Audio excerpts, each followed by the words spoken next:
দোস্ত বলো, কালকে তোমার বাসায় ইফতারি দাওয়াত। আচ্ছা আচ্ছা, ঠিক আছে, দেখবো অনেক সময় পেলে যাবো। যাওয়াই লাগবে। আচ্ছা ঠিক আছে, ইনশাল্লাহ পরে কথা হবে। একটু ব্যস্ত আছি, তাহলে পরে দিতে পারো, ঠিক আছে? আচ্ছা, আল্লাহ হাফেজ। আসসালামু আলাইকুম হুজুর, ভালো আছেন? ওয়ালাইকুম আসসালাম। ভালো আছেন না? রমজান মাস তো আসলো, এখন রমজান সম্পর্কে একটু জানতে চাই আপনার কাছে। আচ্ছা ঠিক আছে, বলেন। হ্যাঁ, অবশ্যই। আসলে আমরা যে সেহরি করি, সেহরির সঠিক সময়টা কোনটা? লোকের কাছে শুনি যে আজান দিলেও নাকি খাওয়া যায়, আবার কেউ কেউ বলে আজানের পরেও খাওয়া যায়, আবার কেউ কেউ বলে আজানের আগে খান লাগে। তাহলে আসলে আমাদের সঠিক সময়টা কোনটা? যে সেহরি করার সঠিক সময়টা কোনটা একটু বলে আমরা খুশি হইতাম। অবশ্যই এটা তো আসলে আমাদের সবারই জানা উচিত, যেহেতু আমরা মুসলিম হিসেবে এটা সবারই জানা উচিত যে কোন সময় সেহরির শেষ সময়। আমাদের গ্রাম শহর সব জায়গাতেই ইমাম সাহেব মুয়াজ্জিন সাহেব কিন্তু এই বিষয়টা মাইকে বলে দেয় যে আর মাত্র 5 মিনিট, আর মাত্র 10 মিনিট, 15 মিনিট, এইভাবে কিন্তু চিল্লাইতে থাকে, তাই না? সব জায়গাতেই কিন্তু বাংলাদেশের প্রত্যেকটা কোনায় কোনায় মসজিদে, গ্রামগঞ্জ, শহর সব জায়গাতেই কথাটা বলে থাকে। কিন্তু এরপরও মানুষ ভুল করে থাকে।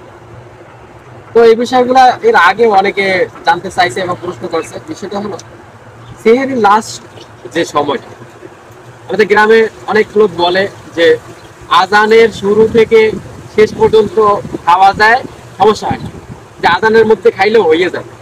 এগুলো আসলে ভুল কথা।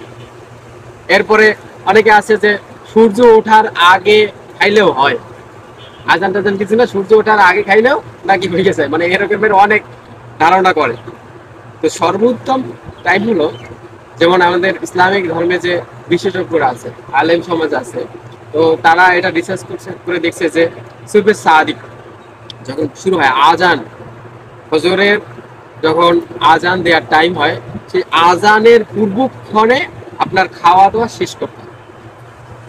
ফজরের যে আজানটা দেয়, এটা আমরা সোজা বুঝি যে ফজরের আজানটা যে দিবে, সেই আজান দেওয়ার আগে যেন আপনার খাওয়া শেষ হয়।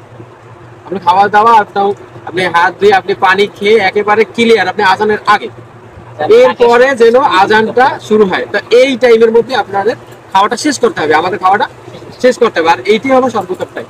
এখন অনেকে বলে ওই খাওয়া আজান দেওয়ার মধ্যে খাইয়ে শেষ করতে পারলে হয়, এবং ওই সূর্য ওঠার আগে খাইলেও হয়। এইগুলো হলো আদিম যুগের মানুষের বানানো, এগুলো আসলে কার্যকরী কথা না।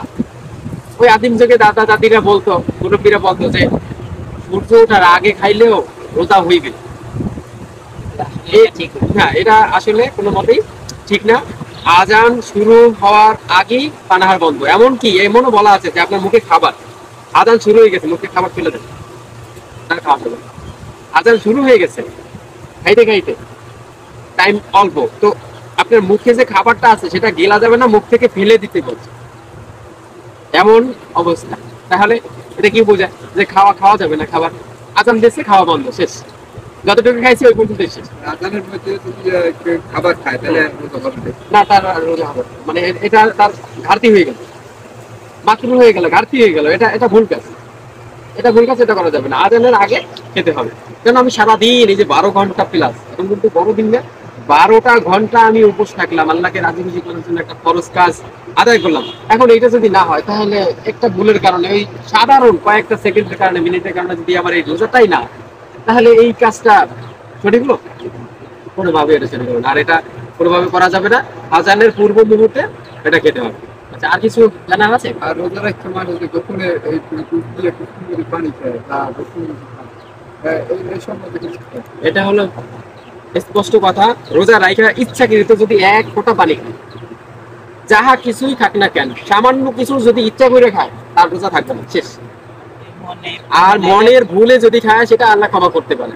এ সময় মনের ভুলে খাইলে তার রোজা ভাঙা লাগবে না, যে আরে আমি মনের ভুলে খাইছি আর পেট ভরে ভাত খাই না, খাওয়া যাবে না। আচ্ছা, আমরা এটা খাওয়া যাবে না। ফের বলতে যে লালা সেট ফলায়, অনেক সময় ভুলে কিনলে ফলায় না, এটা মূলত এটা তো না, এতে সমস্যা হয় না, জাস্ট আপনার বাহির থেকে তো এটা গ্রহণ করতেছেন না। আর অনেকে আছে আপনার বিলাট দিতে গিয়ে, আরো কিছুই আছে আপনার আপনার স্বাস্থ্য ভালো, একদম অসুস্থ, আপনার গ্রুপে মিলে গেছে, আপনি রক্ত দিতে পারবেন, তাতে কোনো সমস্যা হবে না, রোজার ক্ষতি হবে না। এটাও একটা বিষয়। এরপরে আপনি বাহির থেকে কোনো কিছু নিতে পারবেন না, মুখে নেন বা শরীরের মধ্যে, এটা হলো মাসালা। আর আপনার বিশেষ করে আরো কিছুই আছে, যে আপনি যদি অসুস্থ হন, ওই যে রক্তদান, যে আপনি রক্ত গ্রুপে মিলে গেছে কিন্তু রক্ত দিলে পরে আপনি ক্লান্ত হয়ে যাবেন, অসুস্থই করবেন, সেই জন্য আপনাকে রক্ত দিতে হবে না, রক্ত দেবেন না সেই সমস্ত ক্ষেত্রে। কিন্তু আমার স্বাস্থ্য ভালো, আমি হৃষ্টপুষ্ট, আমার দিলে সমস্যা নাই, সেক্ষেত্রে আপনি যদি রক্ত দান করেন স্বেচ্ছায়, তাতে আপনার রোজা ভেঙে যাবে, ঠিক আছে। হুজুর, কেউ কেউ বলে যে রোজা রোজা রাখাকালীন যে রক্ত বাইর হইলে রোজা নাকি ভাঙা যায়। এটা মাকরুহ হয়, রোজাটা একটু হালকা হয়ে যায়, সব কম হয় মূলত। যদি কেটে যায় বা রক্ত বের করে, তাহলে এটা রোজা মাকরুহ হয়ে যায়, রোজাটা ভেঙে যায় না, জাস্ট মাকরুহ হয়, সব কম হয়। এই জন্য দিনের বেলা ওই নখ কাটতে নিষেধ করে, নখ কাটলে যদি রক্ত বের হয় মাকরুহ হয়ে যায়। মাকরুহ অর্থ ছোট ভুল, ছোট ভুল, এটা ছোট ভুলের কারণে কয়েকটা ছোট ভুল মিলে একটা বড় ধরনের ভুল, অর্থাৎ এইটা থেকে বিরত থাকতে হবে।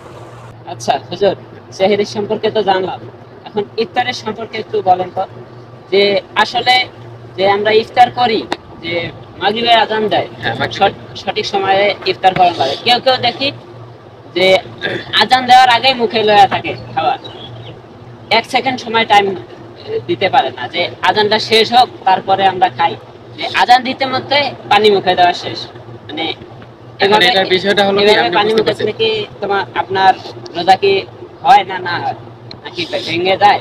না এটা সঠিক সময় বুঝতে পারছি। যাই হোক, আপনার ইসলাম ধর্মের শরিয়াতের নিয়ম হলো যে আমরা সারাদিন পানাহার থাকি আল্লাহকে রাজি খুশি করার জন্য, যখনই আজান হবে সাথে সাথে ইফতার করা, আজান দিছে ইফতার করা। এমনও বলা আছে যে আজান দেওয়া পর্যন্ত অপেক্ষা না, টাইম হয়েছে ইফতার, সময় হয়েছে, একটা সময় থাকে না যে সূর্য অস্তের যে সময়টা, আমরা ক্যালেন্ডারে দেখেছি সূর্য অস্তের যে সময়টা, সেই সময়টা যদি হয় ইফতার করা হয়। এখন তো ক্যালেন্ডার সব সব ফাউন্ডেশন ক্যালেন্ডার করে, তো সেই ক্যালেন্ডার দেখে যে আমার টাইম কখন শেষ, টাইম শেষ ইফতার। আজান দিতে যদি বিলম্বও করে 2 মিনিট, 1 মিনিট, 5 মিনিট, তাহলে সেটার দিকে লক্ষ্য না রেখে যদি আপনার টাইম হয়ে যায়, আপনি ইফতার করলে আপনার রোজা হয়ে যাবে, এতে কোনো নিষেধ নাই।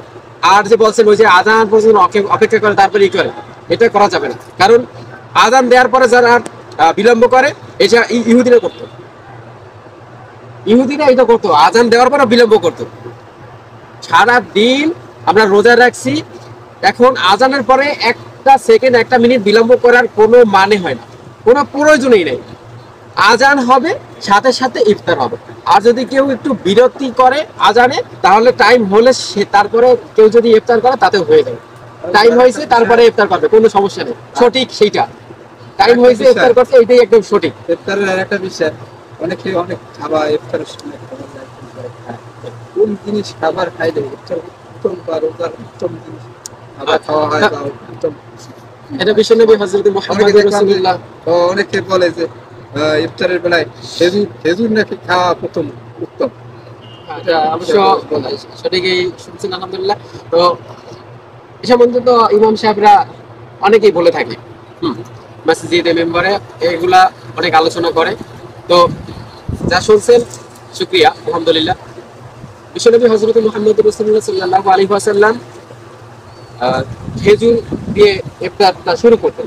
আইটেম যদি আরো বেশি থাকতো, শুরু করতো খেজুর দিয়ে, তা খেজুর দিয়া ইফতার করাটা সুন্নাত রাসূল সাল্লাল্লাহু আলাইহি ওয়াসাল্লাম। তো আমরা ইফতারটা করব খেজুর দিয়ে, খেজুর কম দামি হোক বেশি দামি হোক কোনো সমস্যা না, খেজুর দিয়ে আমরা ইফতারটা শুরু করব।